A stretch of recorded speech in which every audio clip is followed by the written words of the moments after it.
dingana nosenza ngakhona ayiqedile mamu sizwango minye sabatha ibenhle kwabangcwele uThabo kaSambutho bingelela ekseni kuyisabatha mhla ka16 kuSeptember iyangeni kaMandulo kuluhlelo sithi sikhumbule kuphakameni namhlanje njengenjwayelo angihambi ngedwa ngihamba nomfundisi uJS Mhlongo kodwa ke siqale sibonge komdala weinsuku okuyena osigcinile saze sakwazi ukuthi namhlanje siphinde sivuke sihlangane kuyo lenkundla le asiphe yona ukuba sihlangane kuyo sizokhuluma indaba zakhe siyathemba nakade sebeyiguqweni sebebuyile bavukile bayiguqweni babuya sekuyiyo ke indaba ke manje esinkulu esiphezukwayo namhlanje la sikhuluma khona ukuthi sicela uNkulunkulu asiphe iso lesithathu kubalekile ukuba neso lesithathu iso lasezulwini sizoke sibheke kodwa ke kukhona indabane sazoke sithi uqala kuzona sidlule kuzona eqala size sifike lapho njengoba usuzwa ke umjinto umpoka amadlala njengenjwayelo useyasho ethi wangidala uNkulunkulu ake sizwe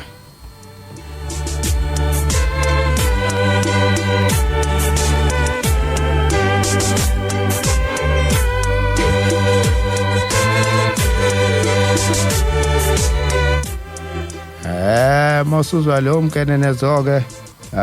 suwazi kahle ukuthi sikhumbule kuphakameni sikhona ku WhatsApp siyatholakala kuona inamba ithi 068764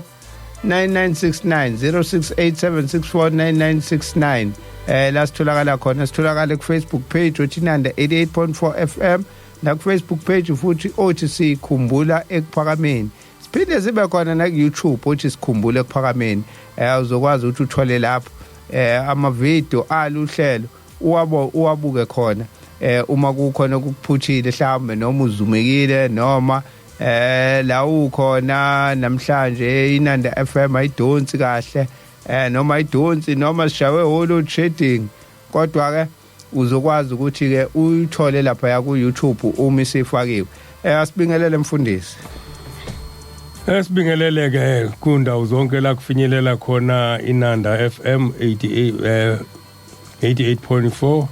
sila phezulu entabeni zasengwaqube eNanda sizokhuluma indaba enkulu yaseZulwini indaba kaNkulunkulu ehla ezulwini ezoba umuntu ebantwini enzela thina esasonile sizokhuluma leyo ndaba namhlanje noma ke siseyinsukwini einzima kuleli sonto noma kulenyanga kuningi namhlanje sokhuluma ngako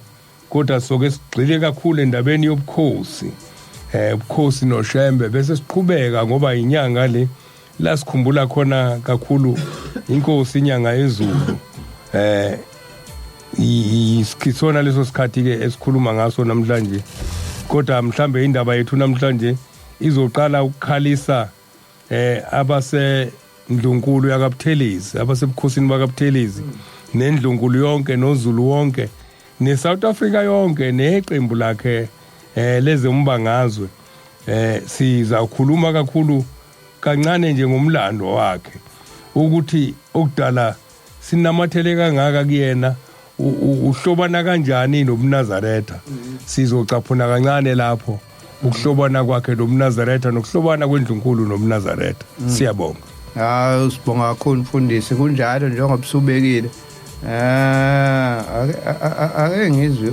i-audio yami la ngibuye ngingayizwa kahle angize kuwo asememeze ubusuku nemini athi Nkosi awungizwanga ngani sengiyahamba ke ngiyakwaZulu ngiyokhuluma namakhosi akhona kwaZulu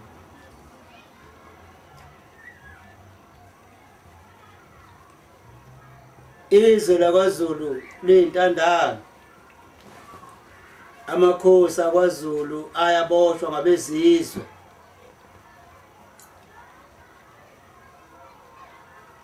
njoba ngihamba nje ngiyakwaZulu esihamba nabo siyawuhamba nabo siye kwaZulu siyokhuluma namakhosi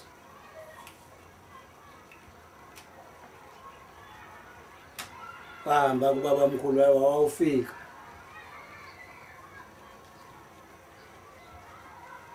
elinda mayefika lapha elinda wafikela emzini wasosuthu emzini wenkosi uDini Zulu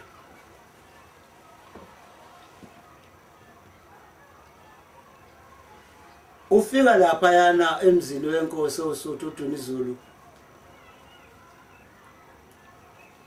inkosi uDini Zulu iboshiwe isejele ngokuthi izwe lakwaZulu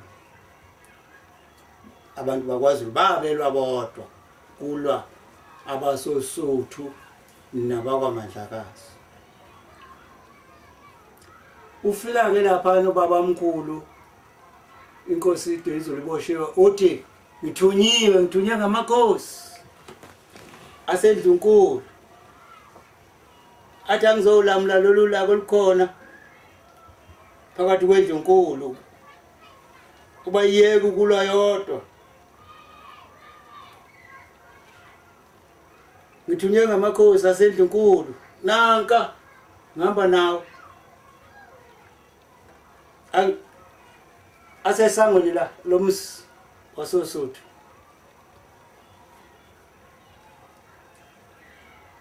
ufika lapha ubaba mkhulu izwe lakwaZulu liphethwe indlovukazi nina kaDini Zulu okamsweni ungathi njalo indlovukazi unina kaSolomon okamsweni inkosi uDini Zulu iboshiwe ufika lapha ubaba mkhulu ngizolamla lolu laka olukhona lapha eNdlunkulu lokulwa kweNdlunkulu ilwa yodwa ibanga izwe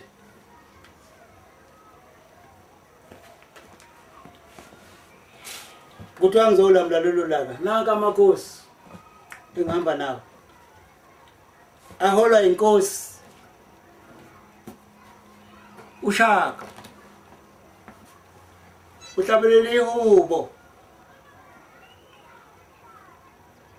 uthi ngimemeze ubusuku nasemini inkosi kawungizwanga ngani ngivinjelwe yizo zonke izizwe eziphansi kwezulu zizwe lalani uZulu ezwakale phambi komsindisi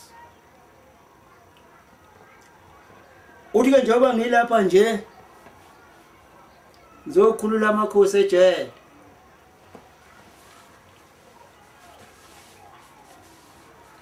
ngokulwa kwezwe lakwaZulu ngizokhulula amakhosi ejele inkosi le yalomusi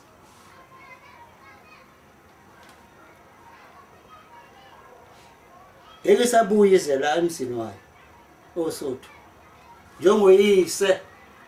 naye ongabanga esabuya ukuze emzini wakhe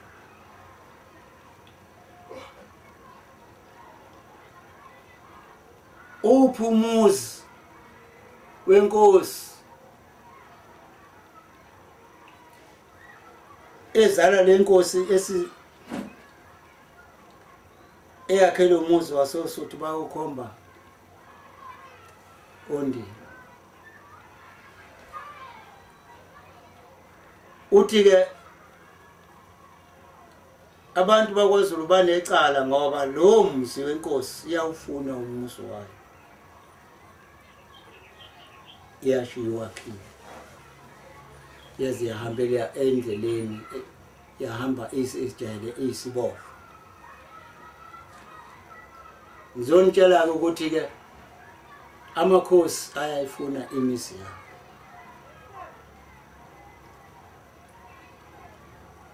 nanka esangweni aholwa inkosi uShaka anwazwa nje abantu Asizwa lento ekhulunywa. Asizwa lento ekhulunywa lo muntu. Uzwa kanjani yena yedwa? Thina sizwa lento ekhulunywa lo.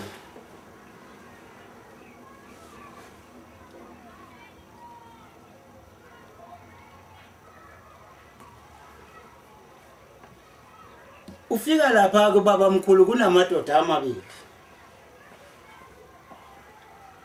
Ayengamakhosi futhi eyinduna nkulu zakhona endlunkulu. Yiwona amethula lapha eNdlovukazini. Lamadoda amabili okaMsweli. Nkosi yakwaButhelezi ezala lenkosi yakwaButhelezi ekhona.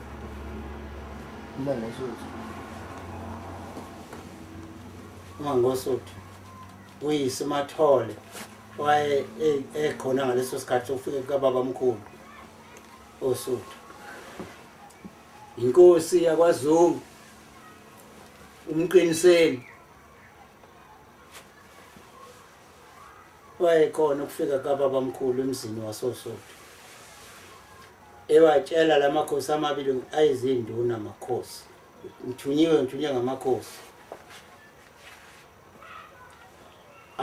Athi amakhosi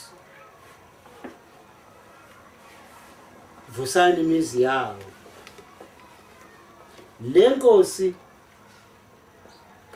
eyakhele umuzi ayisekubuya ize kulo muzi. Abezizwe ngeke besayibuyisa bayilethe la. Siboyithatha bayilahla le enyakatho yeso. Kumente ngakho. Inkosi ngeke sabuyise. Uthi ke lokho engikhulumayo asikhulume thini into engeke yenzeke. Inkosi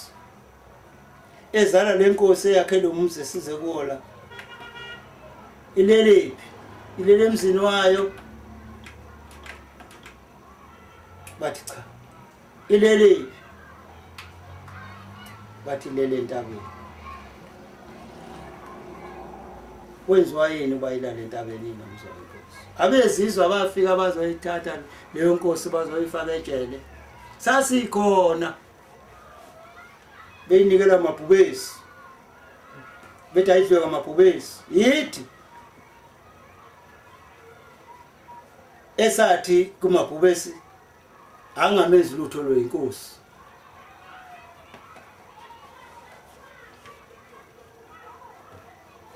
Awazame nzalutho kamabhubesi.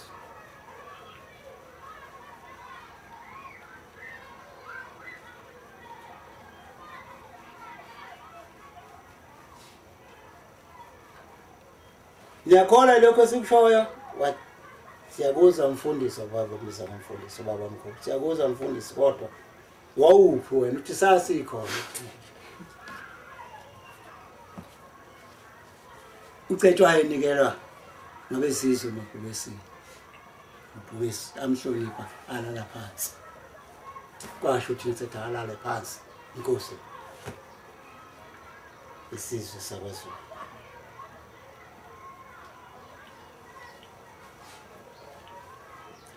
Yithi esathuma laba ababemnikela amabhubesi ukuthi abahambe bawutshela lo othe kanti ke namabhubesini ukuthi abazobonana naye. Hamba masotsha eqhube ucetshwayo ukuthi awodlwa ngamabhubesi ayo aya kuQueen. Amabhubesi alele phansi lapha awumdlula umuntu. Inkomo zamabhubesi abalekile nezingane zawo inkosi zilele phansi. Awu umuntu onjani lo osatsha ngamabhubesi? Ake nimthathe nimlethe la kumina ngizombona bonane naye. Mabe kuhlangana amehlo nakacetshwayo nakaQueen konakala kuQueen oyensukwini zakhe.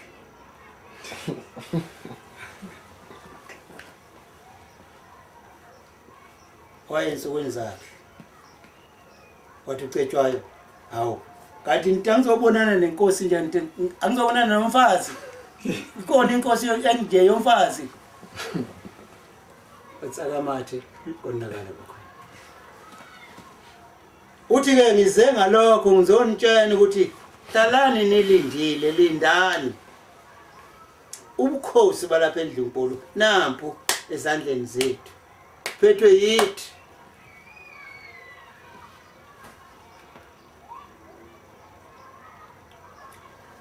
wena Buthelezi nawe Zungu ningamakhosi alapha eNdlunkulu ndindona nkulu zalapha eNdlunkulu uma iNdlunkulu ilambile yethekelaphi bamphendula ngalokho ungazi kwabo phela abantu basemhlabeni wathi umfundisi ungaze ubuze lokho ukuthi iNdlunkulu yethekelaphi izwe ngani lonke njengoba lingaka nje lelaseNdlunkulu uthi umuntu wasezulwini ihlobo esihle somuntu ngesegazi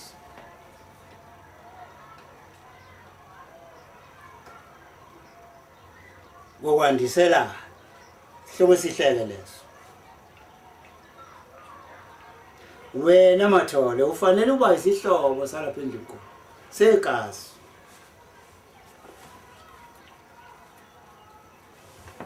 uthi mfundisi lokho kushoyo kuyasinda uthi cha akakusindi thina abashembe sizokwenza kungasindi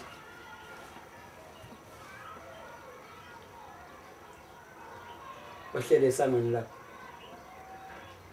lapha bahleli khona nobaba omkhulu nangu umakoko uqhamuka ngala kohlangothi lomusi uya ngale kohlangothi lomusi baba omkhulu esho bethuke laba abayinduna hawu mina lapha mntanethu eze umagogo ngoba ezwelelo kamuntu mina lapha mntanethu azaza ufika guqela athi hawu nkosazana bengicela amanzi bathi laba hawu uMathole namqiniseni mfundisi ayikho intombi la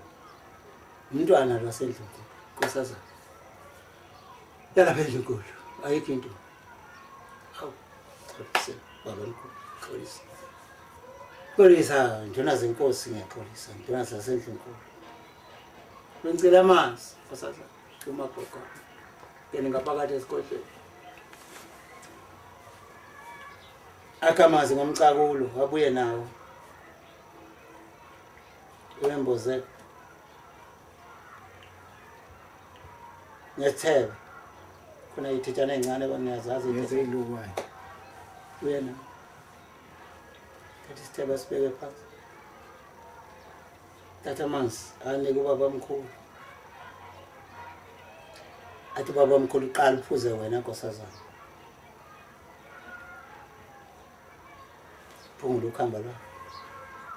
phuze umagogo anikeze baba omkhulu amukele baba omkhulu aphuze baba amanzi phela semcakulweni omkhulu umcakulo abeyabuyisele umagogo edlulisela lapha enduneni yenkosi Buthelezi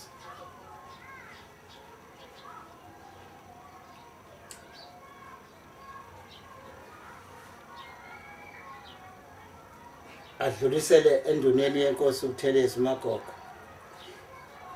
esabumukela uMathole akhipha uculo wakhe lapha entanyeni ubaba omkhulu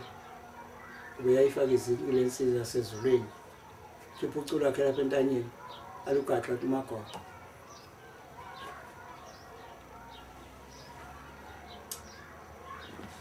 aphuze uMathole amehlule athi baba omkhulu edlulisela lapha enduneni yenkosi uZungu umqiniseni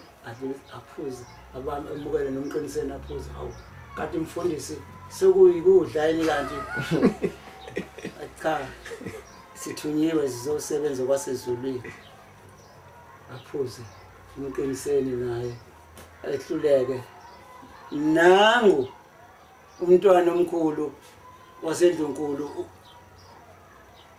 umyayeza ubona lento ehambayo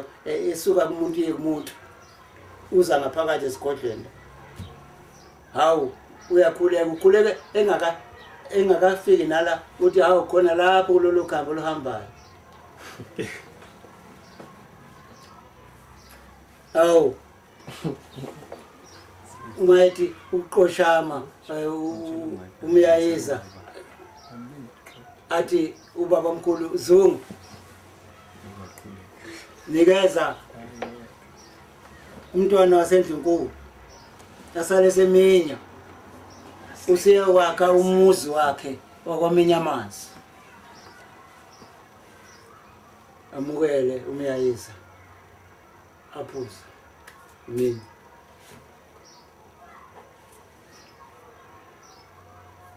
athi hawu sesiyabonga-ke umntwana waseNdlunkulu siyokwakha umuzi wakho wakwaminya amanzi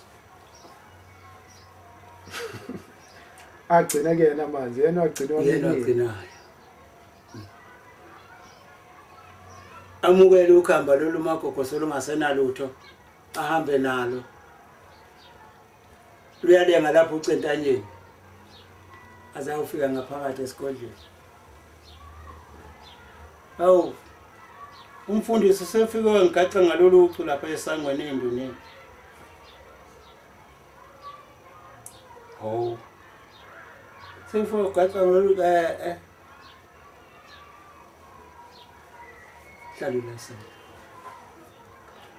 ayiqale futhi indaba ubaba mkhulu Mathola ngisaya kuloya mbuzo engubuzile ukuthi iNdlunkulu yethekelaphi njengoba izwe laseNdlunkulu lentandana nje iNdlunkulu yethekelaphi mfundisi lo mbuzo mfundisi nguphendulile cha thina sizosebenza sizokwakha ubuhlobo baseNdlunkulu nani sindoni zaseNdlunkulu singeke sikhulume ngalo uZungu ukuthi singathi kuye ukhona ubuhlobo esingathi singabakha ngaye kunovalo uyesaba wena ungaba isihlobo saseNdlunkulu segazi salapha endlini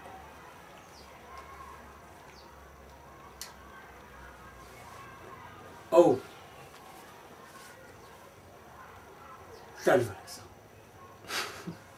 kopinda laseZulwini thunywa ngamakhosi aseNdlunkulu kopinda bazaseZulwini inkosi uDinizulu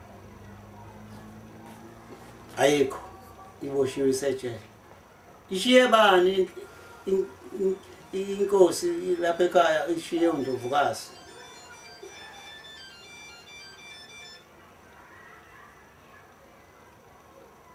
iphenduleni lo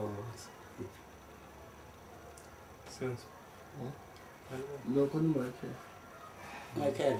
hayi ubheka luke kangaza kafoni ngani lesho please call me oh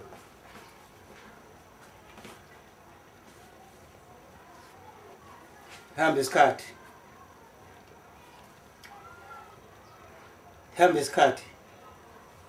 bonakala ilanga nanti ya isondele entabeni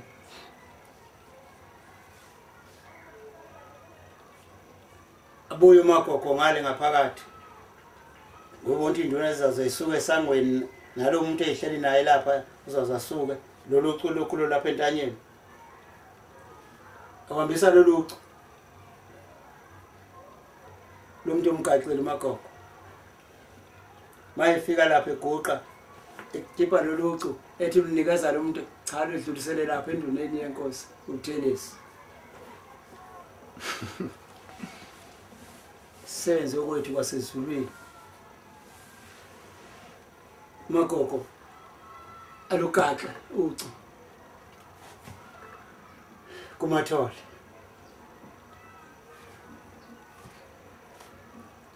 sokayithi sokusiduma sangweni la baba mkhulu sesho kwakube Zulwini yule sayithatha thina bakabadeli yule ekuyihlaya lapha esangweni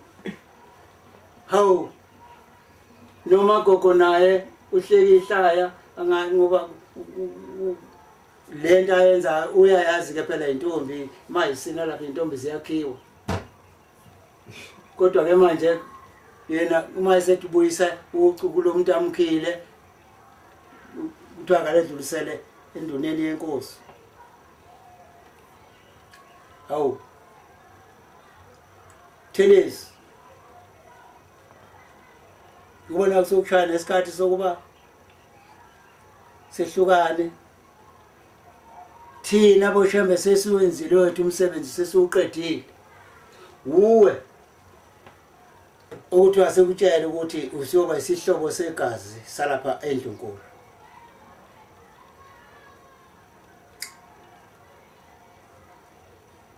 noma ke usumdala nje ke imbewu kuwe ayingasekho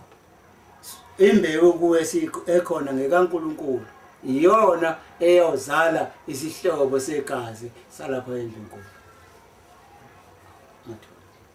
ngoba kwenza kanjani lokho mfundisi na cha thina okwethu sesiqedile bese kuthunyiwe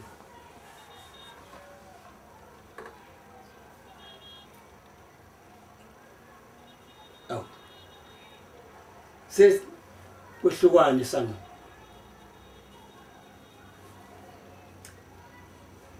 ningakhohlwa njalo nduna zenkosi ukuthi ngitheni kini ngithunyiwe mina ngamakhosi asendlunkulu nanke esangweni ngeke niwabone ngoba ninamehla semhlabeni thina sinamehla sezulwini lo muntu lokho sibelesele ngalento ayishoyo ukuthi uthunyiwe ngamakhosi maphi lawo makhosi hawu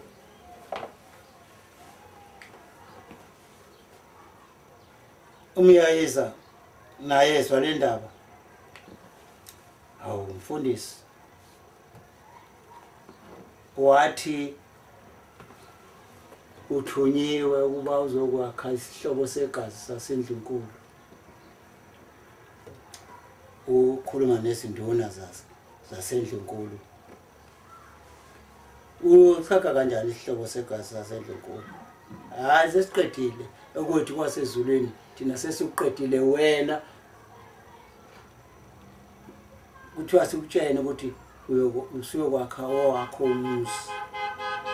kamina ngoba lapha ekhaya nje kukini ngoba kusendlunkulu kodwa awukho wakho umuzi unawo kusekhaya phela lapho mfundisi cha akuphelele kufuneka owakho umuzi wasendlunkulu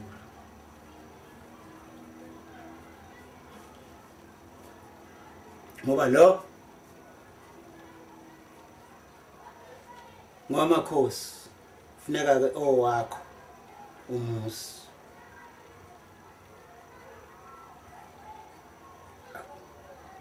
lo muntu lona ukhuluma lokhuluma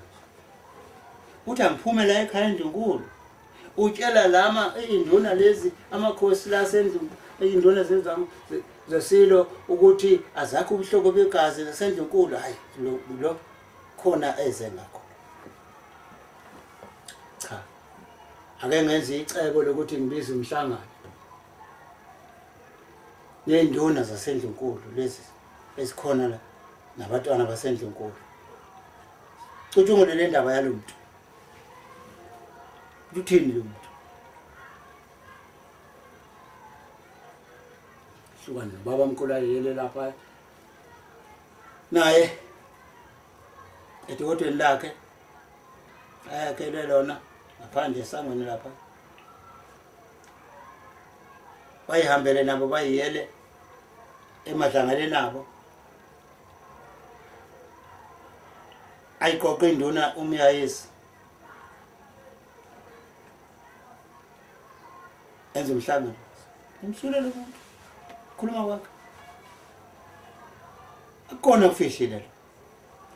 uzazi ngani izindaba zasendlini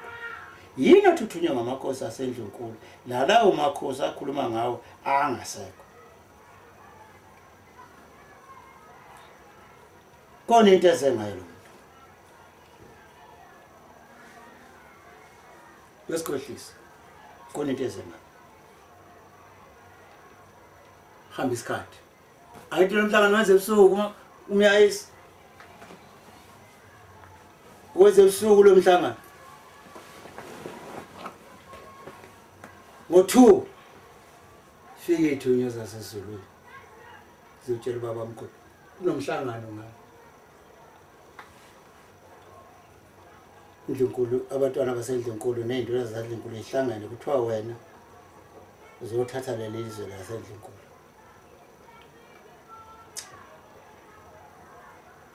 le nsizwa-ke yayiphatha ugubhu kuyo le nsizwa yakashembe shaya yayidumela ugubhu bayezwa nje siyanqongoloza laphana edokodweni lakhe baba mkhulu leyo ngoma ikhona lapha emhlabelelweni lalela Zulu lalela abantu bengiphethe ngezwe lethu siyazizwa izizwe ziyavunga zivungama njengezinyoni sisho izinyoni sisho amahlokohloko ayaxokozela axokozelela insimo ukadingana nosenza ngakhona ayiqedile mamo siza ngomyayiza kandabuko yamuzwa lo muntu laphana edokodweni lakhe lapha ehleli khona uyehlanganele la uthi uthini ushaya ugubhu umlaleliseni kahle uthi uthini lalela Zulu lalela abantu bemphethe ngezwe lethu siyazizwa izizwe ziyavungama njengezinyoni sisho izinyoni sisho amahlokohloko axokozelela insimo kadingana nosenza ngakhona ayiqedile mamo ngabe sokukhona sebehambile bamtshela lo muntu ukuthi sengiqoqa izinduna ngenza umhlangano akufuneka noba zangibona akufuneka noba zangibona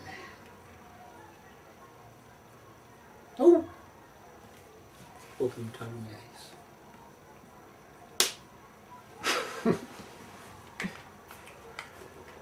kwasa engekho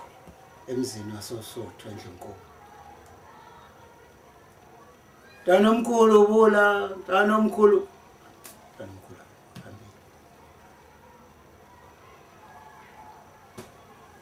tanomkhulu hambile wasengekho ekuseni ngakusasa sevuka ubaba mkhulu cela ukuvalelisa endlunkulu kodwa alishiyayo lapha endlunkulu linye ufuna ukuthi ebuya ngesikhathi esizayo esilandelayo afike lapha ezinduna lezi amakhosi lazi induna zasendlunkulu umathole nomqiniseni bese besho ukuthi indlunkulu yethekelaphi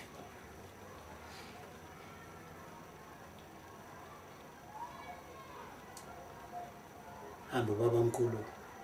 ayibuyelele emzini ngasekuphakameni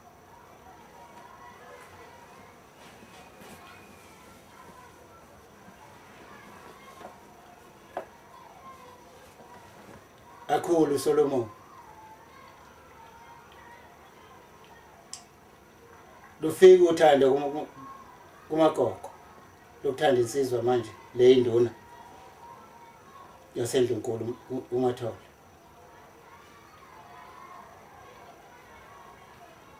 cha leli gama lasho lo mfundisi la uthi ufuneka isihlobo sasendlunkulu segazi dadewethu sakhele ubuhlobo ngale nduna yenkosi uThelesi.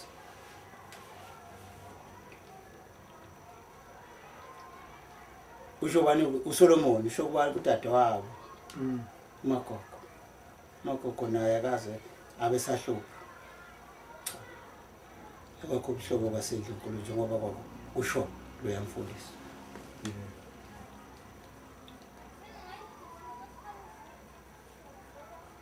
Wakana uMathole uMagogo lapha ePhakameni ubaba omkhulu wezwa ukuthi ingcawazelo inkulu leNdlunkulu abakwaZulu bathi abakwaButhelezi sebenecebo lokuthatha umbuso waseNdlunkulu nokuthatha inkosazana lapha eNdlunkulu. Sebefuna ukuthatha izwe lakwaZulu. Indaba yenziwe ulo mfundisi othe kufanele kube khona ubuhlobo begazi nezinduna lezi zendlu.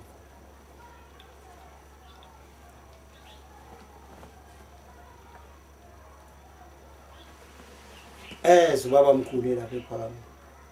kunqokozelo eNdlunkulu ashona khona eNdlunkulu. Mayifika lapha ya zolamula nina baseNdlunkulu lo msindo khona la awufuneki, amakhosi awawufuni lo msindo khona la eNdlunkulu.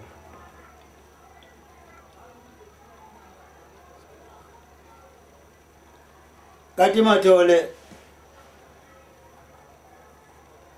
wenze njani? Cha, akholwe ngibenzile emfundisi. Mina sengikwenzile nje lokho akusho, sengikwenzile ukwakha isihlobo segazi salapha eNdlunkulu. Ngabuye futhi ngavunyelwa umntwana lo waseNdlunkulu neNdlunkulu yonke. Akukho lutho uso waseNdlunkulu. Labo abathi mina ngoba sengithatha inkosazana lapha eNdlunkulu nje ngithatha umbuso waseNdlunkulu amanga nje usuthu la. Ukho umbuso waseNdlunkulu mina enguthatha.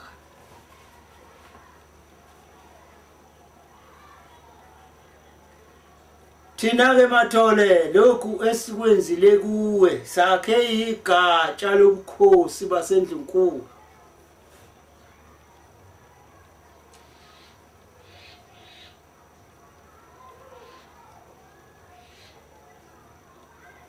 Bambelela kulokhu thina esikunikiwe Zulwini.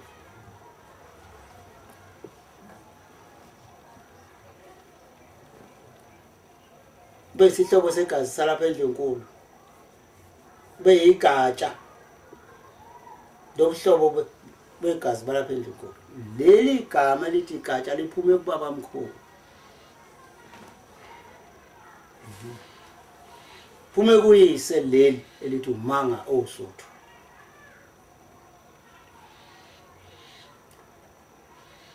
Mathole wazala yena yedwa futhi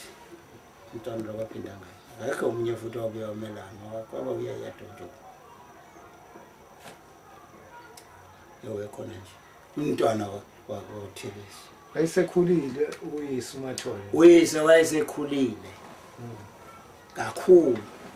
eganiwe enemizi ayimuzi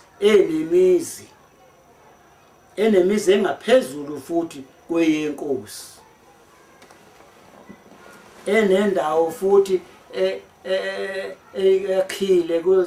endaweni lezi zangakhona ngale kwaZulu, enemizi yakhile. Bantu bavunga manje ngokuthi uthatha ubukhosi baseNdlunkulu ngoba bebona imizi le engaphezulu kwemizi yaseNdlunkulu, kodwa beyinduna yena futhi yaseNdlunkulu.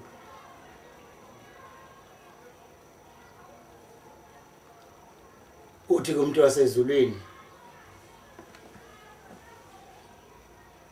thina sizolamula ulaka lokulwa kwabantu baseNdlunkulu belwa bodwa. Sizokwakha isisekelo sobukhosi balapha endlunkulu ngoba sikulezi insuku esikuzo nje sisensukwini lapho isilo lesi esikhona sinomlando waso sisodwa nje ukuthi sikhona kanjani.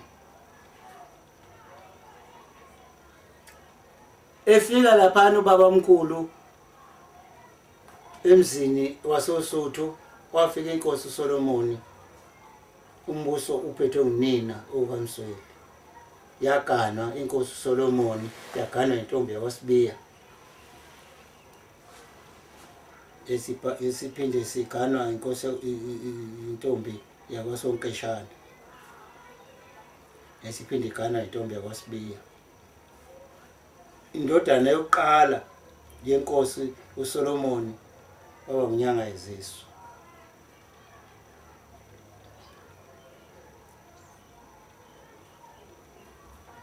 Efika lapho ubaba omkhulu uthi kuSolomoni, sithunyiwe kuwe ukuba uyovimbela abezizwe bangakhi imizi yabo kule ndawo engapha ngasenyakatho yeso.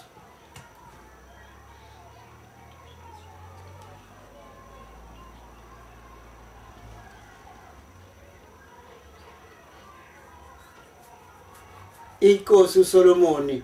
yasuka yona emzini kayise oSuthu siganiwe ilamakhosikazi ayo, yaya kwakha owayo umuzi. Ayakha lapho kwakuthiwa yayiyokwakha khona, yakha kweyayo indawo, yakha umuzi kuthiwa obizwa ngokuthi kuseMahashini. Umuzi wakhe uSolomoni seMahashini. Esewakhile lo muzi uSolomoni waseMahashini, wathi baba omkhulu ufuna ukubona lo muzi owakhiwe uSolomoni. Uthi wakhe khona lapho uNkulunkulu athi akawakhe khona umuzi. Uyafika ubaba omkhulu akawakhile uSolomoni umuzi la ingilozi yayithi akayowakha khona. Wakhe beyakhe indawo. Uyafika lapha ubaba omkhulu uyamtshela ukuthi njoba size lapha nje sizobona lo muzi owakhile ukuthi wakhe khona ni lapho okuthiwa yakha khona ivimbela abezizwe. Uthe mase efika ubaba omkhulu lapha wafika usiwakhile lo muzi wathi ngeke sisasho lutho. Usuwakhile. Kodwa ke esizokunika khona kunye kuphela. Thatha owaseZulwini, thatha ubukhosi bakho bezwe la kwaZulu. Kone sikulethile lapha thina boshembe. Umbuso wakwaZulu uwo siulethile la. Solomoni akakubonanga lokho ukuthi yini ephethwe ngubaba omkhulu engumbuso wasendlunkulu.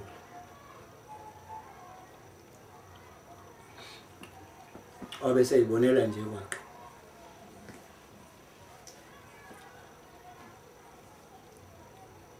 Bese khomba umuntu nkosazana kababa omkhulu egane yena uSolomoni kuthiwa nguzonde mhlambe niyayazi mhlambe niswa ngendaba. Asikhomba yona enguthatha mina ufika nakho shambe uthatha lokho. Awu Solomoni, sathi silethe umbuso wakho wasendlunkulu wena wathatha okwasemhlabeni.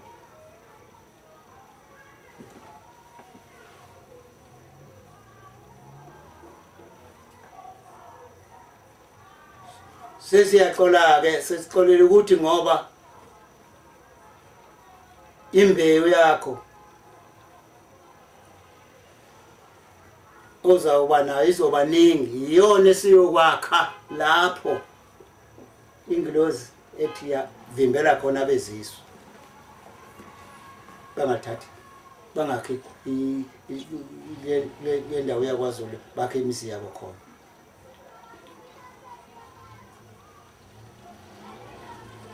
ngoba usuyozala amakhosi amaningi wena kodwa inkosi ezalwa uwe iyona iyozala inkosi benye.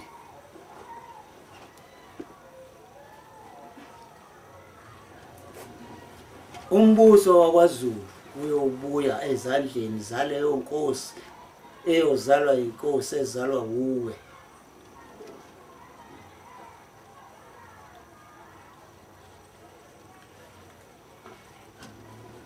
Umbuso wakwaZulu ubuye ezandleni zesilo lesi sikhona nomntwana okwaphinda ngene. Bazokhumbula abanye abafowethu kina makhosana lapho okuke kwakhona umbuso wakwaZulu obuholwa ngumntwana okwaphelezi kwaphinda ngene. Yeah. Pholofito leso sika babamkhulu asisho efika emzini wasoSuthu. Inkosi lekho nisilo lesi sikhona sikhulunywe ngale ngesikhathi sika babamkhulu ukuthi iyoba khona kodwa iyoba yinye.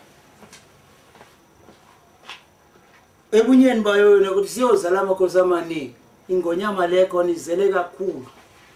kunoyise wazala yona yodwa. Izele kakhulu yona kunoyise. Ngoba oNdlunkulu bayisithupha manje. Uyise oNdlunkulu babe bathathu nje kuphela. Inyanga yezizwe. Ilawo mazwi hlobo zenkosi enginawo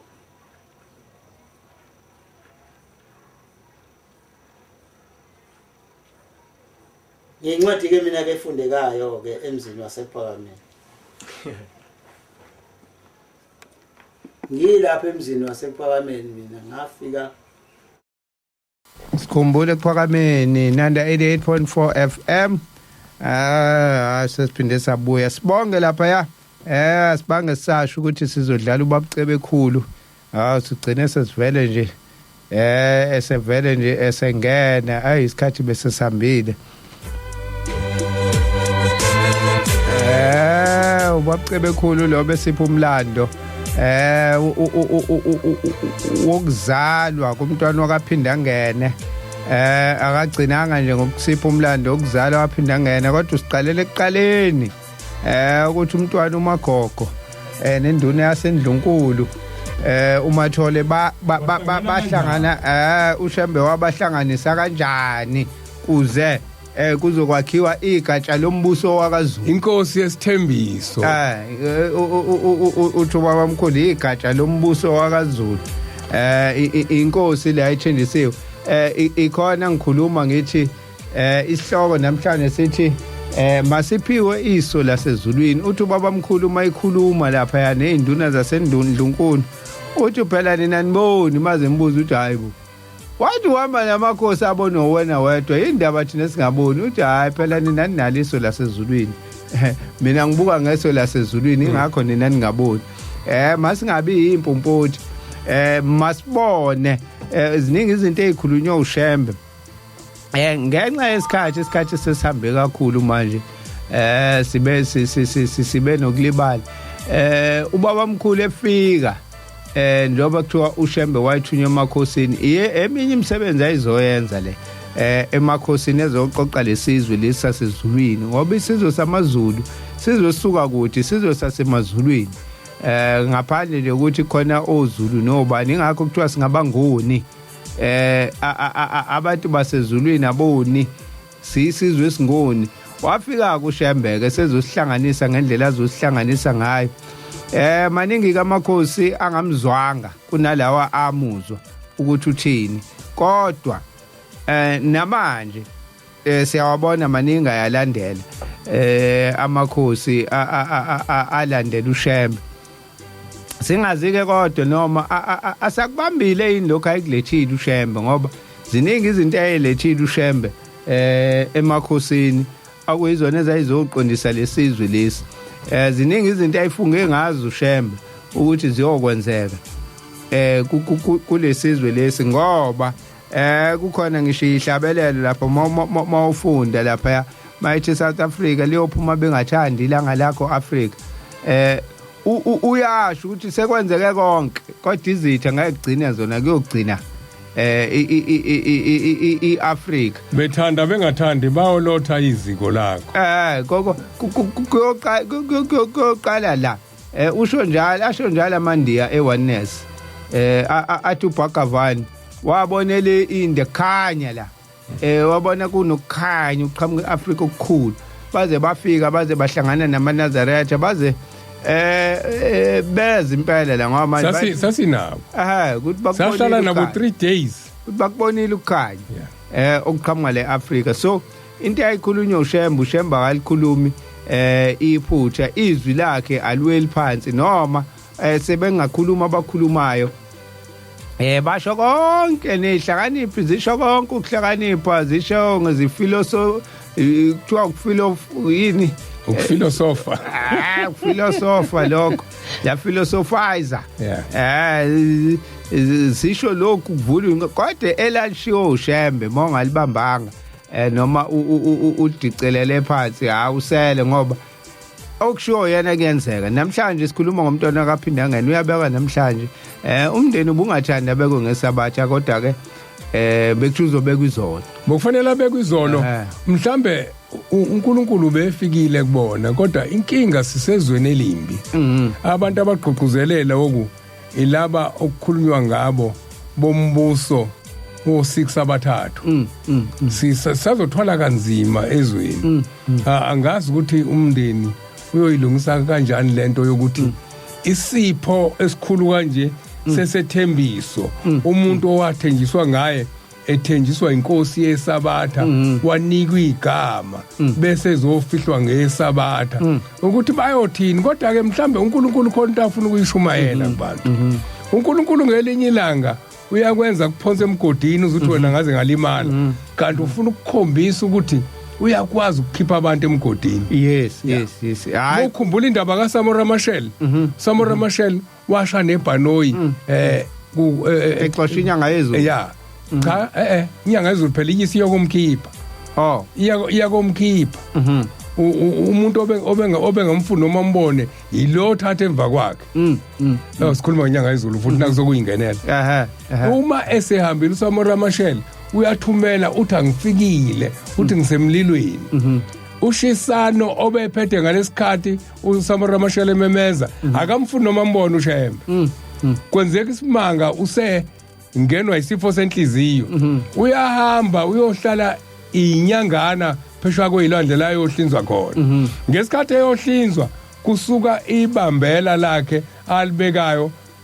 liyamthanda uShembe lithi uwela ngamandla angazabuye yayisiwela inyanga yezulu yahamba eMozambique yahamba emathuneni yafike iyona yodwa yangena lapho kula umathuni baningi ababe khona lapho inyanga yezulu lesiyikhumbula kulenyanga iyona eyakhulula ushisano wahamba ungena ezulwini into nokufakazi ngiphatheka kabi ukuthi lapha lagcinwa khona imlando kulokhuza kwimuseum yase no Durban Metro ngine video cassettes yenyanga yezulu iVHS ile nginayo yathathwa uNgcobo angazi ngomthatha apha uNgcobo abamazi uNgcobo yilanga bamkhumbuza ukuthi kune VHS ekhona lapho omunye oyenayo kwaku Robert Papini engazi nomsashona yini sasiyithole ngendlela exakile sinomfundisi umbethe leyo VHS amasosha seMozambique asibuyisela yona inyanga yezulu ikhuluma as if bayezwana ngolimi ilapho la ikhona iseMozambique yafika yayilambula indaba kaSamora Machel wabuya washo ukuthi sengingenile ezulwini hey mfundisi indaba kaShem siyiqale lapha kuba bucebe khulu esilandisa imlando le umntwana kaphinda ngene mningi imisebenzi ayenzile ephathekayo noma ngosuthi technical namhlanje wabuyisa amafemu into ayingekho ngoba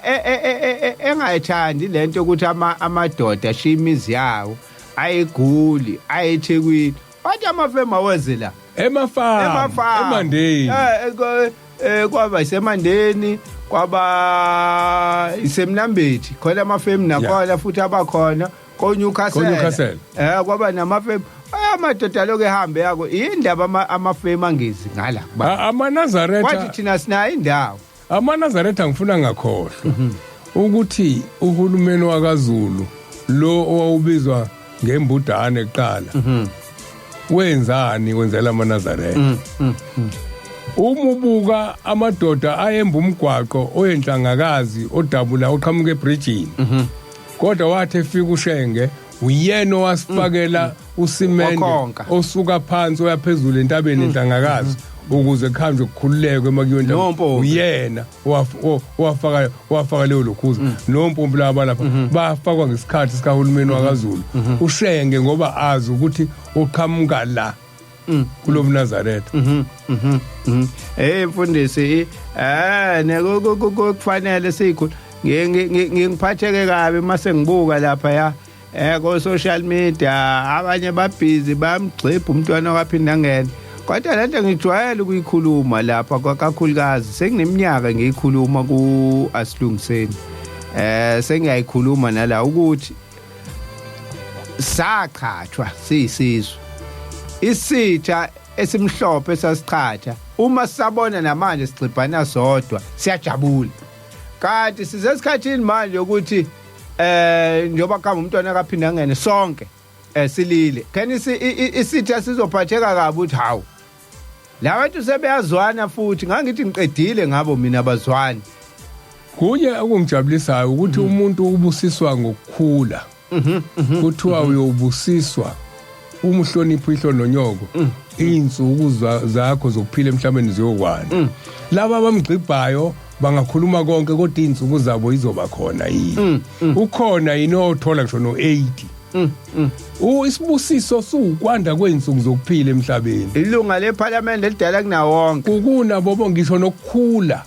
akekho umuntu eParliament mhlambe oyokhava leminyaka isibusiso asithola yini athola isibusiso ingoba wamukela indaba ingoba wafika ngizwi akayena umuntu wala emhlabeni Nkosi yesithembiso akayena umuntu wala emhlabeni Nkosi yesithembiso ngoba uShembe wafika ezombeka lapha ya eke ngifundele incwadi ngobukhosi bakhe engifundele incwadi engihlale ngiyifunda abaseGalatia ithi ke le ncwadi bazalwane ngikhulumiswa kwabantu nokuba kuyintando yokugcina kumuntu eyaqiniswa akakho ichithayo noma nezele kuyo ngesikhathi kukhuluma indaba yakhe kwazama ukuchitha ukuthi ngoba uyise unamakhosikazi amaningi akhona kwase kungena manje osokuthuza uba inkosi kwase kuthuza lwendlunkulu futhi uyingane esithembiso manje ke ithembiso zani kuAbrahama la ithembiso zani kuMathole ngobhombela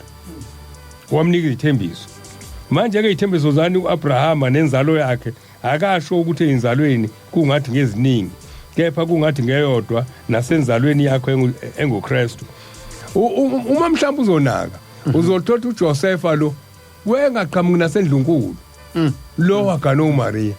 kodwa ubukhosi nesikhundla sobukhosi uJesu Kristu usinikwa ngesethembiso sasezulwini akasinikwa ngokuzalwa kanjalo nenkosi yakaphinda ngene le esikhuluma ngayo namhlanje izuza ubukhosi ngesithembiso esiyo uShembe mefika endlunkulu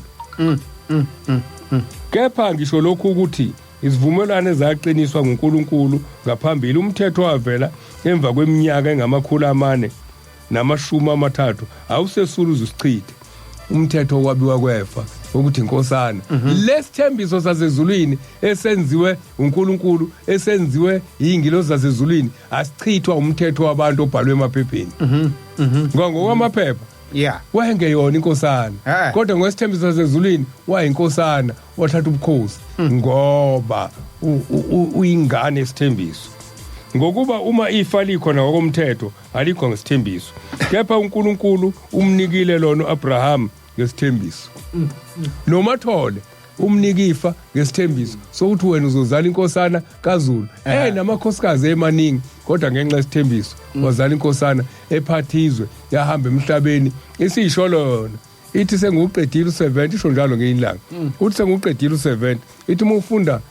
lapha emahubeni kaDavid kuthiwa iminyaka yokuphila komuntu emhlabeni ya7 uthi le ngaphezulu esenginawo mina sokumbhanzo uthola umbhanzo uthi sokamabonus yena uthola aya25 eyibonus ngokujwayelekile ithi indoda yakadlomo ithi uNkulunkulu yathi inkosi yasekuphakameni baba mkhulu yathi kujwayele ukuthi umuntu uNkulunkulu memengezela iminyaka ayibi ngaphezulu kwe10 kodwa lo yamengezela iminyaka eya25 umehluko omkhulu ngesikhathi uDlomo ekhuluma lokho uthi njengoba umsebenzi ebengubhala usuwonakele namhlanje ngingasawutholi baba uyathandaza uthi inkosi yamakhosi ngicela ukubuza ukuthi awuzofika ningimise ezulwini ukuthi wangithuma umsebenzi ngawubhala ngawuqeda bawushisa kwadlula insukwane kade thandaza lo mthandazo kwafika uprofessor uSazen no Dr Becken bafika bephethe umqingo weBhayibheli elinomlando omNazaretha bafike bathi nanti lashiswe emakhoneni bathi silethe lento ekade thandaza kanjalo uthi ke ubaba uDlomo anginamshini anginaphepha anginalutho ngizobhala ngani abantu ababengafuna umlando wobuNazaretha ube khona sebemphuca konke ihlabelela idayisa ukuze akhanda umshini weyidayisa ukuze amathikiti enzele umshini ayiwenza ngawo lo mshini wakhe ya uthi ke ekugcineni ngisekunyanga izulu njalo uthi ke ekugcineni mase kwakhiwa ioffice ebuhleni uthi le yandle ngale ecaleni ngicela kube ioffice lenyanga yezulu iyangena inyanga yezulu ngenye ilanga ngiyajabula ngoba ukhona umuntu ofakazi wami owayekhona sasibane kwakuyimina ubaba uDlomo ilensizwe engishoyo iwumeli lensizwe ikhona kwangena inyanga yezulu uyibiza ngegama uDlomo uthi wesibani uthi sesikhathelo wena sisuka kuphakameni usitshela ngomfazi wasemzinyathi sabe sathe yisabathu umfazi wasemzinyathi ubani uMakhumalo ulady uthi usabe sathe usitshela ngonkosikazi wasemzinyathi uthi indaba ngiyibhalile mina igcwele nali office lakho ngene office ufunde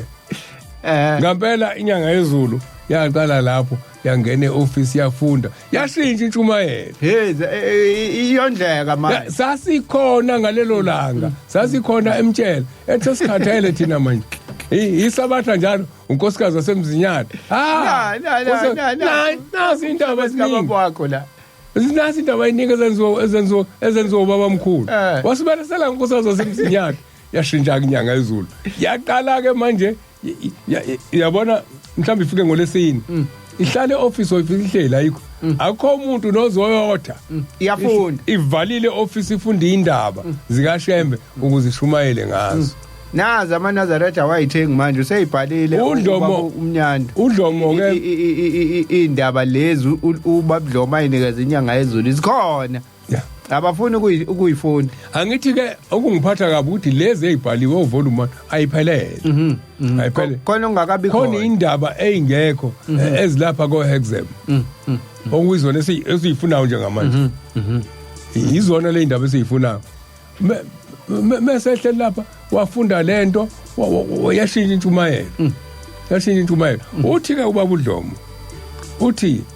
uma sengiqedela uthi ngicela nje iminyaka ongenani ukuthi ngiqedela usethi kuthina njengoba ngiyitholile nje ayisezodlula iminyaka e10 sengizohamba emhlabeni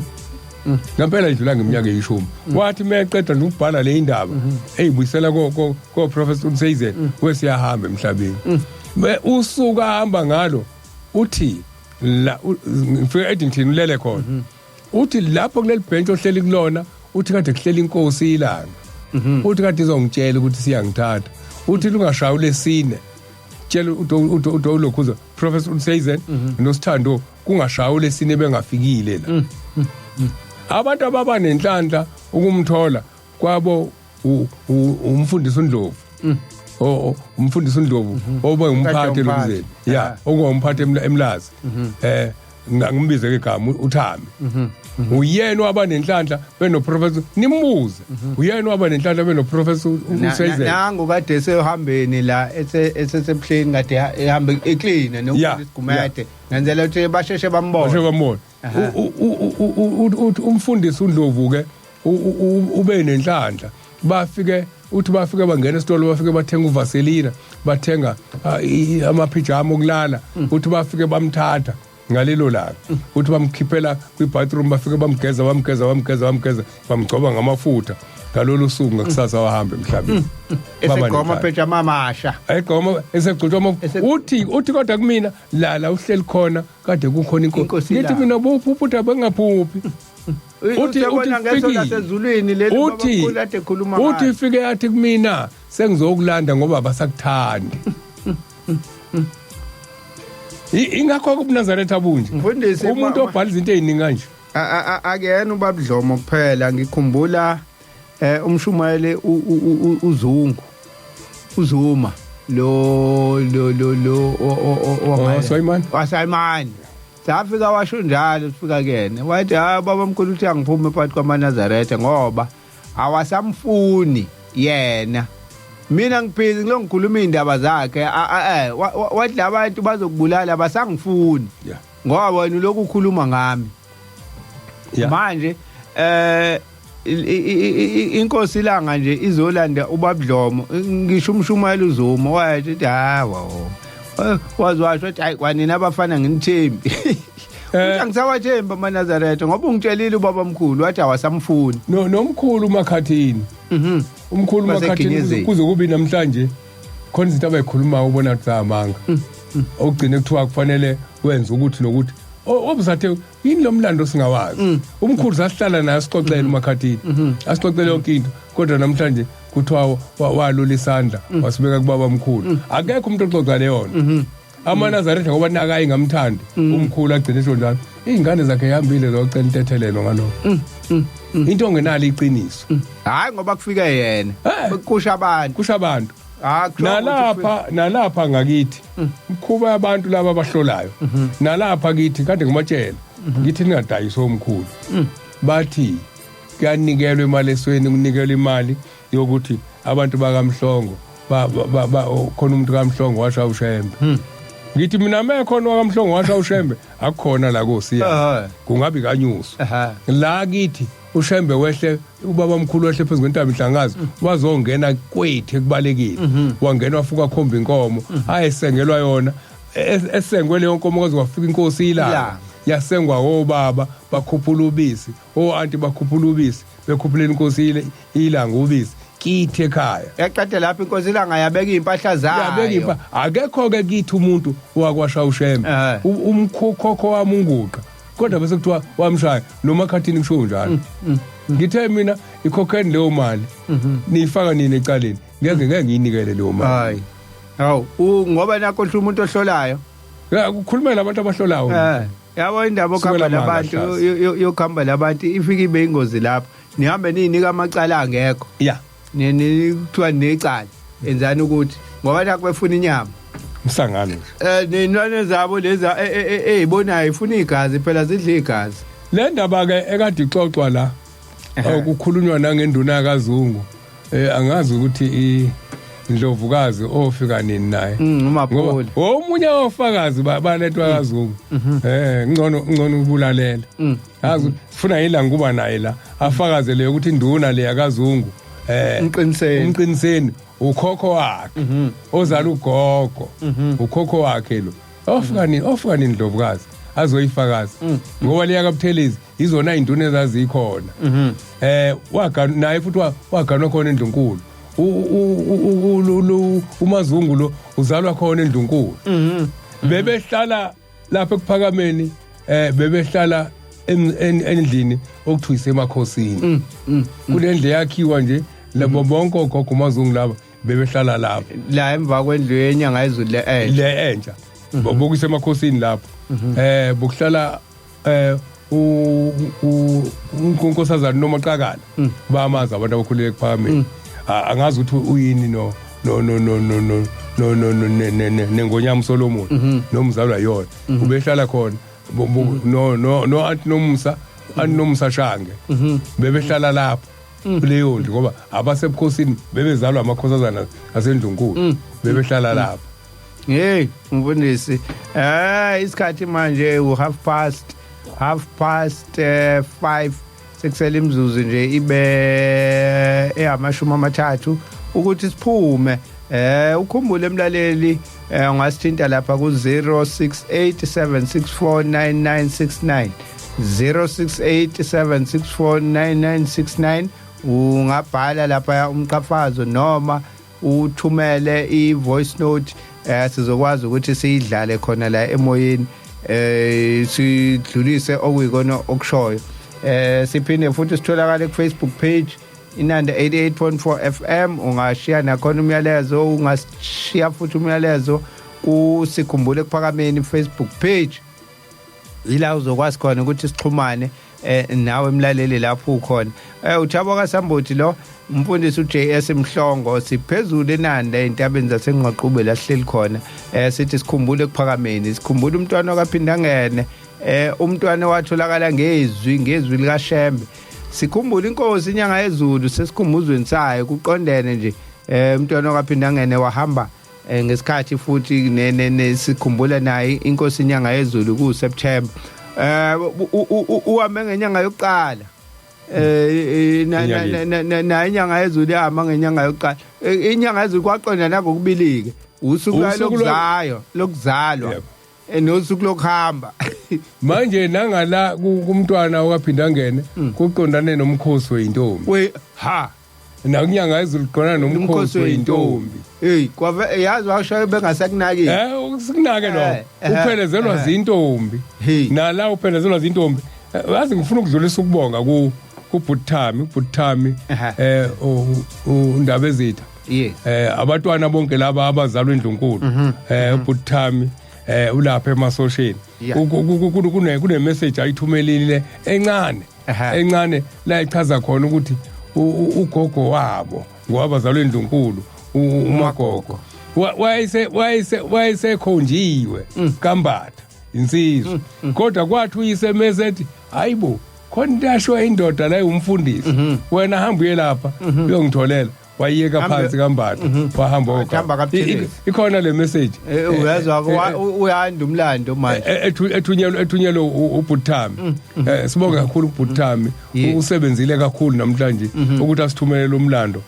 uze wathi ukube bengisheshe ngimthintele ithi nami wathi bezonginika umlando wonke walapha ekhaya konalume uBhuthami ke wakashange mukhuphuka kuNdundulu kulemzi yakashange lapho ila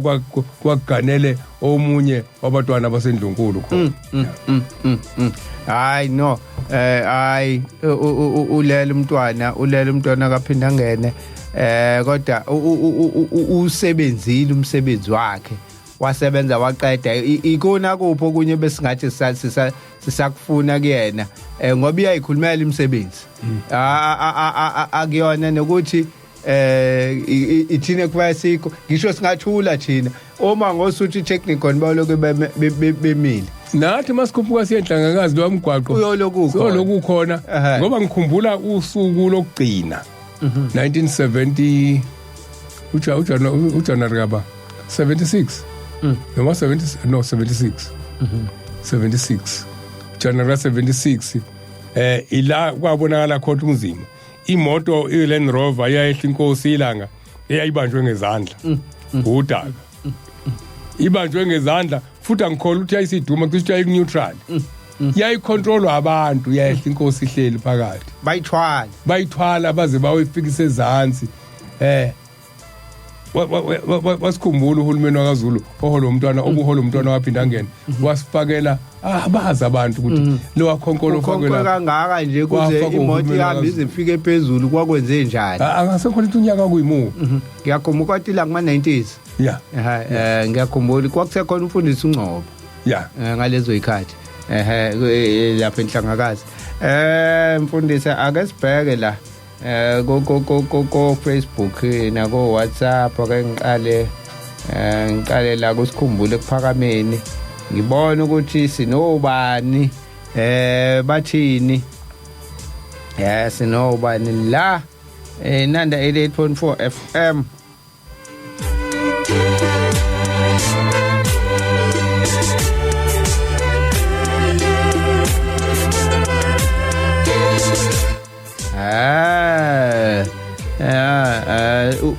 uziplozi zagogodasi kunamagama akhona phela la ku Facebook uzipro zagogodasi hayi uthi amen ngikhona ngilalele Mr Thabo Sambothi andile nanteke la ngempela hawu siyabonga Mzulwini ukuthi unegama lika Facebook wasuyalisho futhi hayi indoda engayifihlile ukuthi abantu bake bayifihle kanti hayi mhlambe andile Mzulwini bese bebaningi ku Facebook bese qambeli inyena ukuze asheshe atholakala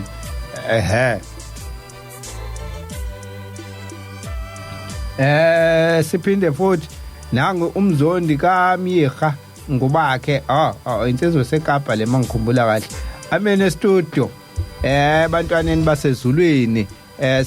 ndiyofumana ku YouTube kodwa ndiyayithanda lenqubo kakhulu ushembe nami andikhumbula akukhumbula ushembe mntaka kaNkuluNkulu uzugcina usuthole ne-app efonini ukwazi ukuthi uyidonse inanda uyithole nje la ukhona ngoba uyakwazi ukuthi mawusune app uyilalele nje la ukhona siyakhuluma nje kakhulu nalensizwa na WhatsApp siyakhuluma kakhulu hawu siyabonga ecacabanga ivuka ngisho ingayizwi nanda kodwa nje iyavuka ibuke ku Facebook ukuthi hayi bakhona bayaphila bakhona emoyeni kusho inethemba lokuthi izokwazi ukuthi ithole ku YouTube ngize ngamqinisekisa ngathi ngizozama nje ukuthi ngisheshe ngiyifake mhlambe kusasa noma namhlanje ntambama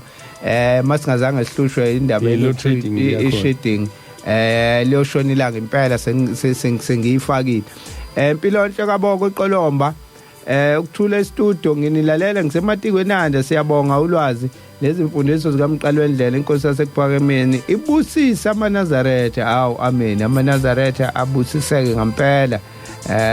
abe munye njengebumba likaSimende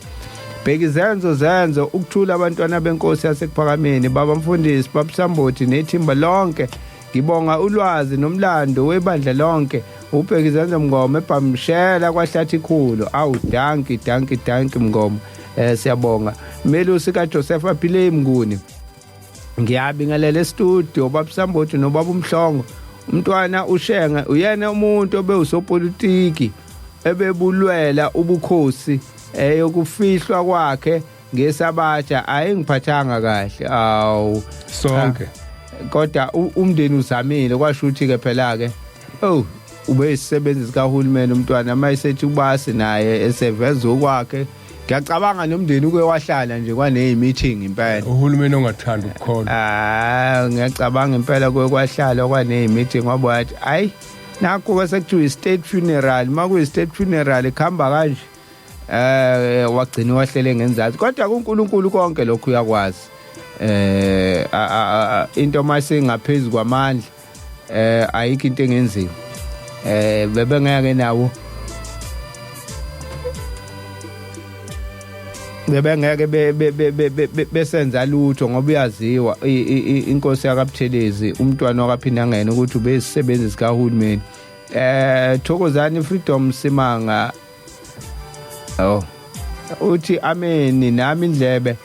ngiyibekile ngilayinana ngiyabonga mina baba kaGutsha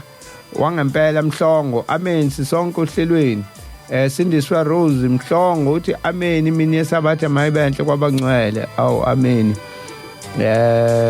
zamani Christopher Mseleku zamani sibonga nje ulwazi olungandele umuntu ucabanga ukuthi ezinye zezindaba ezibalekile lezi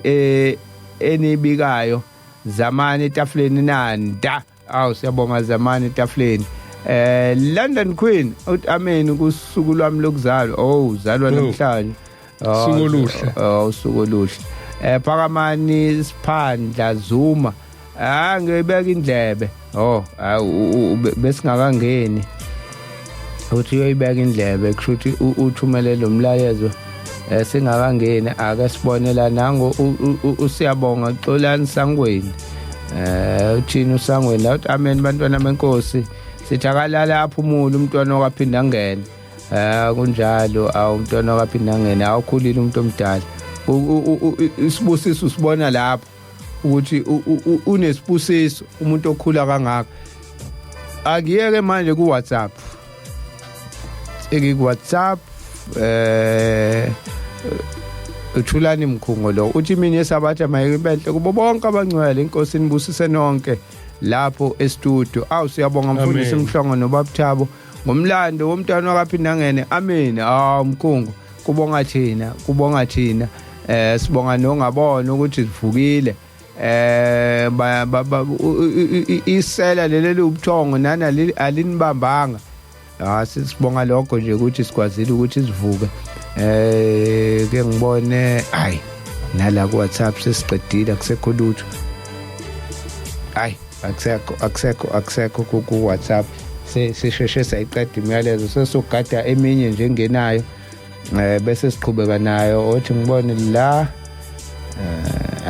no akho lutho mfundisi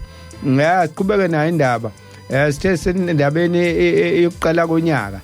senyangeni eyandulela inyanga yomkhosi wamakhosazana inyanga yokuqala konyaka wethu thina abantu uyaqala lo umandulo inyanga yokundulela le cha ke sithinte nenyanga yezulu izinto esizikhumbulayo khona into engiyikhumbulayo angazi inyanga yezulu ngiyibone kabili imesigcawini ikucacwa okokuqala ngithi kwaku-60 bani kodwa ngama-60s lapho yaqhamuka khona isigcawu sasilapha enhla kwaseginyezinye sasilapha isigcawu yadlula lapho iya ngasendlini emhlophe ngangithi izoqhamukisa ifake ibheshu yaqhamukisa ifake isudu yayo enomsila ngemumva kwagida omfundisi uLthuli lo ngasekho wala inanda clip ibona babegida babesebenza amagenge lo ayishaya ibhasi babefake ikhiphe ezibovu namabhluku amnyama ngiyakhumbula inyanga yezulu sasithi izofika igide kodwa usuke engalikhohlwa imzukwane ke isishada nomama Dubi thina sasiyinsizwa zakubo kwayo abantu abazi sike saba yinsizwa sike saba yinsizwa zakubo konyanga yezulu yakhipha inkomo yathi le nkomo ngihlabisa ngayo insizwa zakithi le nsizwa kade ngithi ufakazi babudlomo ethi wesibani bani uloku usuma ngento yayikhona lapho ithi ngiyakhumbula ukuthi kwakufike kube usithando okube inyanga yezulu kube wena kube uTC uChris wakamabaso bese kuba omunye umfana kaNene kube omunye umfana wakaZubani yangena phakathi kwethu inyanga yezulu napha abakadube bayeza lapha yasuka nje sihlalweni yangena kwaduma iJudiya lonke kwaduma iJudiya begijima abantu anganoma yabo bazonyathelana yini kwathi mebeza abakadube bazama ukuzothatha umkhonyana ukuze asine nomakoti ubani yena akangenanga kulayini wakadube wasuka uhlala phansi lapho sesiyahlanya nathi sesiyahlanya abantu kukhuza ingcwele yonke kwakuduba iJudiya yonke eshanda nomama Dube angazi ngihlale ngicela umuntu lona lezo yithombe ngelinye ilanga asiza mayisuka lapho yayisithi ke kunenkomo engiyikhiphileni nina abafana isesibayeni usho khona esigcawini uthi laba kade sigida nabo ke abakithi laba sekuphambili bona abafana abakithi izona insizwa zakithi wakhipha inkomo yabulawa enye insizwa ungayenzi ubali into kaShembe enye insizwa sasinayo ngeke ngisho igama layo ngoba ihlobo zawo mhlambe izokuzwa kodwa ngiyafisa ziyicelela uxolo kwathi mase kuhlatshwe lenkomo yayisintshontsho ulimi iludla sesiphekile babhizi balokhuze ebhodweni yakhipha ulimi mase kufuna ulimi ngoba phela kufanele la mase kukhishwa inhloko ulimi ulunikwa abantu abadala abavangeli phela nabo sobanika isithebe sabo nabafundisi sifuna ulimi silithole silidlile lensizwa lensizwa ayiphindanga yalunga nti yayihlaniphile singasayikhuluma lento nalomfana engithi ummeli engithi sasinaye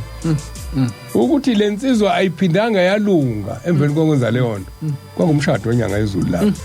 ayiphindanga yalunga lensizwa yagcina bazoyikhumbula mase ngisho umuse crossing kaMashu yagcina isine dokodo lapho ihlala nezingulube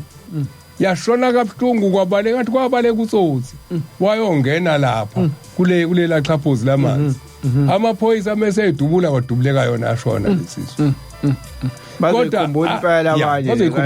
kodwa yaqala nje ukuba nenkinga lensizwa umzwane idlulimi lwenkomo ekhishwe inyanga ezithu ihlabisa abafana basekuphakameni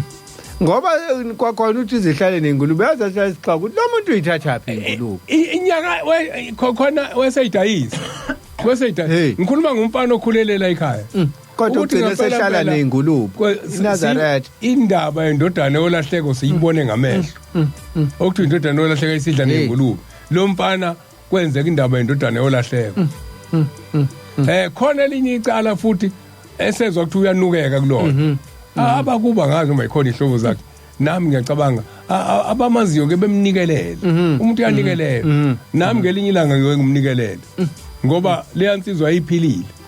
yayingena lutho kodwa agcina sithinteke into eziningi ezimbi futhi umuntu uyambuka lo muntu akayena utsotsi weqhamuka emakhaya akaze abe utsotsi we umuntu nje oyiphuphela kodwa izinto azenzile zonke zabheka ecini mina ngimaze sehlala nje lapha engulubeni ufikele kuthini ekuphakameni efika nogogo wakhe babe ngaki ngithi babe u4 engathi kwakuyena nomfowabo nodadewabo ababili wahamba kodwa mzwane edla ulimi lwenkomo eyikhishiwe eJudiya akaphindanga walunga kwakuyinyanga yezulu njalo olunye usuku engulukhumbulayo nenyanga yezulu usuku kiwa eSwazini amabhasi ayibhaliswa yimina kwakuyi-Olympic yayizophuma sabhalisa amabhasi kwenziwa ama-passport kwakhona abantu abangenayo ama-passport amaNazaretha-ke ayafuna ngelinye ilanga ukuthi sifuna ukubona uNkulunkulu wethu uyasebenza yini hayi mama abanama-passport mama ngeke ngibezwe beyishumayela leyo ndaba ongathi bona babebaningi kiwa leSwazini impela abanama-passport bangena emabhasini kuthe mokufika esangweni zajama border gate nami ngangenayo i-passport border gate akaze kwenzeke kodwa ngalelo langa kwenziwa special permit kwabhala amagama abantu wonke ngoba isithi inyanga yezulu mebengangena abantu angingeni na kwenziwa special permit sokuthi singene sabhalwa sonke sabhalwa wangena eSwazini mfundisi ungena passport ngangena ngingena passport ilapho sathi masifika khona ngelanga langa yesonto mase kuyimgidi ngeke siya kuyikhuluma lezi mase kuyimgidi umusuka mhlambe 200 meters ukusuka esigcawini uye toilet noma 100 meters etoilet liyana la kugidwa khona lini izulu la kuhleli khona inyanga yezulu nosobhuza wesibili ngalini izulu sikubonile lokho ngonyaka olandelayo salu 70 bani la khona inyanga yezulu kwakhanjwa nezitsha zayilayishwe kwi-Ford Custom ehlaza okuyona imoto yezitsha makufika border gate bathi abelungu yonke into iyavulwa la imthwalo iyavulwa kusho abagadile amaphoyisa aseborder yonke into iyavulwa la cha kulungile nizokuvula nonke kodwa lapha la kuhleli khona le nto ayivulwa ayivulwa cha ayivulwa iyona futhi ephethe umhlangano wasihamba nomhlangano nje iyona umhlangano uma kuthiwa isale ngala ngoba ayivulwa kusho ukuthi umhlangano awukho siyavakasha pho kuzokwenziwa njani athi amaphoyisa hayi kusho ukuthi ngizobuyela emva bese kufonelwa eSwazini. Cha kunento laba dayivulwa labantu. Ubusuthi umbono akulethwe izinja ke ziyinuke. Ayingavulwa kodwa kulethwe izinja. Akulethwe izinja. Philite futhi omfundisi umwelazi bathi lento ayisondeli inja kuyona. Babona amaphekula ayikhulu lawo. Kunamabhomu inja ayisondeli. Ayivulwa. Bese ziyinikela lezi zakithi ngoba ziyamazi uNkulunkulu wasekuphakameni. Zithi kulungile. Imoto enyanga ezulu kulonyaka ngithi yayishayelwa umfana kaNqumalo okuthi usizwe. Yeah. Uyena washayela imoto enyanga ezulu. Wayifaka amasudi nje naye uye lo. Ukhaya lo. Ukhaya ngema lo. Ufaka amasudi angisemncane. Mase ngoba ngizathi lokhu usizwe mhlambe ucisha bontanga yakho noma ungaphambidlana kancane. Mase kuphikiswane bese bathi abafundisi manifundisi inja zenu zife itodeleni inja yenu. Hey ite thina sasingena kulesisangele ngezansi. Laba ngithi mangithi ngoba nomahasha ephakathi nendawo thina sasingena ngala ngasegolela. Sithe sizwa wathiwa inja nangena ukuhlukana sasingena ukuhlukana babe ngena ngasendle abanye thina singena ngala ngezansi. Kuthiwa ithe inja mayiqonda kule eyitsheni ithi yanuka kuthiwa yahogela kabili kathathu kuthiwa yabonakala ishaya indingilizi yaqonda umsila walala izintwala. Same time khona lapho kuthiwa bathu abafundisi sitheni nina sithe lento ayithintwa nifuna ukubuyisa inja yesibili bathi ake sifonele futhi usobhuza bafonela kusobhuza bathi kusho ukuthi nizoqeda izinja dedelana ushemba ngene kwangena ayikaze ivule izinja imkhuba siyibone kule nyanga ezulu ekhumbula kule nyanga. Hey fundisi siyabonga ngoba nihambile naze nafika kwamanye amazwe angaphandle nalo shembelo ake ngifunde la umvangeli Ndimande uthi mfundisi uma sibuzwa abantu abangazi ngobuNazaretha liyapi izwe loqoqeka nini asikhumbule ushembe nani anigcine ngoba kuningi esazokufunda umvangeli Ndimande. Amen umvangeli Ndimande la emachobeni. Siyabonga kakhulu. Sisazofunda nathi. Akangumkhumbuzo ugcwenza. Nabanye abantu uthi ubaba mkhulu lelizwe ngelinye ilanga liyobusa amaNazaretha. Kungabe siyesihlole into azolibusa kanjani? Uma singangeni la kuhulumeni. Uyakwazi ukutakula umuntu omuka nomfula ungezongena uyomkhipha emanzini. Ngoba kungene phakathi. Uma ufuna ukutakula umuntu omuka nomfula ungena phakathi emanzini. Ethi inkosi yasekuphakameni ngelinye ilanga ethi ningavumela amaphareli enu anyathelwe izinja. Ithi amaphareli itshe elinesibusiso sasezulwini. Uthi meluwela odakeni lezingulube uthi unganaki ukuthi udaka lezingulube ongena phakathi odakeni lezingulube ukhipha amaphareli asezulwini. Nathi ke bese kufanele manje ukuze silwe indaba yokuthi sicindezelwe uNkulunkulu akaziwa ngokufuna singene lapha. Ilento ekuthiwa infiltrator. Singene sithi ngena phakathi kwabo siyokhuluma indaba kaNkulunkulu uNkulunkulu uzongena nathi. Yebo manje uma singangeni kubona seloko singaphandle sizoyikhuluma kanjani indaba kaNkulunkulu. Mina sabatha ayibenhle kwabangcwele babuhlongwane eNewland East. Siyabonga babuhlongwane. Ayingala kusekho umuntu. Isikhathi manje 7 minutes to sesophuma. Sibonge kakhulu kubo bonke abebelalele nakubo bonke abathumela imiyalezo. Bese ngiphatheke kabi ubabuhlongwane ngamboni uthi ubabuhlongwane kwenze njani. Hayi nangu ngiyathemba uhambe kahle ingane kade zimvakashisile ngicabanga ukuthi uhambe kahle ubabuhlongwana kade bonke ithawu ingane zingikhiphile yokhuluma ulimi langasekhaya kade sempumalanga siyathemba ukuthi uhambe kahle sibonke ingane ezikhumbula abantu abadala ubabe ngaloko ehlele yedwa uNkulunkulu wasekuphakameni ayibusisa izingane zikhipha umuntu omdala ekeshaya umoya lokho ehlele ekhaya imfundisi into enkulu kabi le eziyenzile izingane yahlale sikhuluma lento abantu abadala nakhona la eNazaretha hlala sikhuluma lokho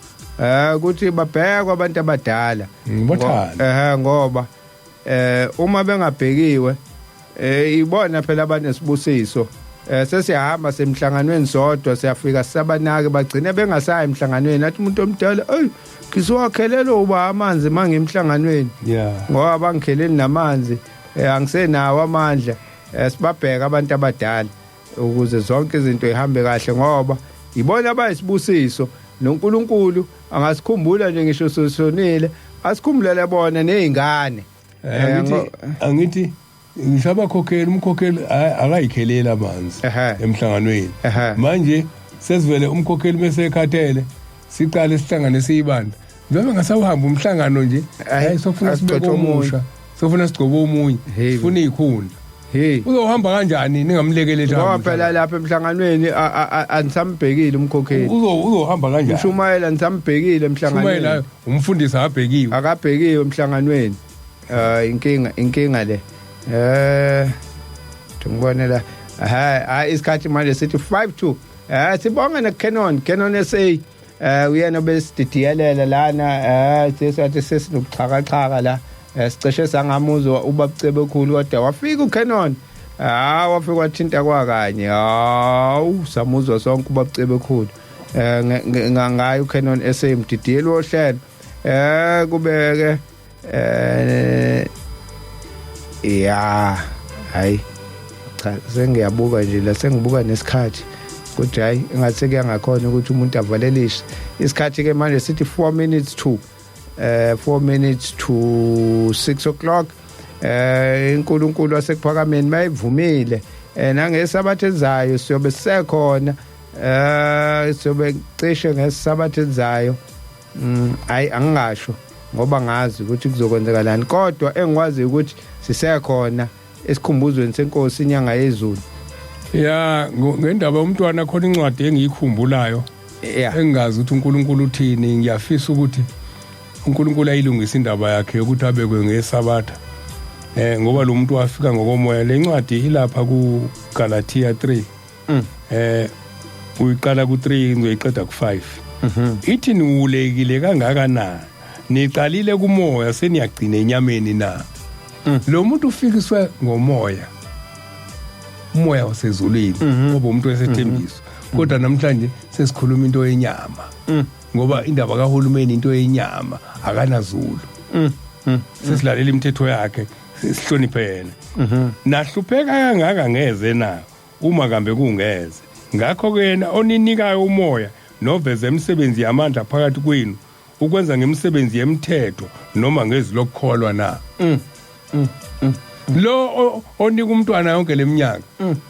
umthetho lo umphilisile akubanga umthetho kodwa yizwi lokukholwa lamphilisako namhlanje sikhohliwe ukukholwa singena enyameni hayi for state funeral state funeral inezulu le state inkinga le ukuthi state asawulaleli ngisho umndeni ngiyajabula ukuthi umndeni bulokushilo ukuthi usuku lesihlanu sikuzwile lokho ukuthi cha umndeni wona ubukhombe nayi mbongi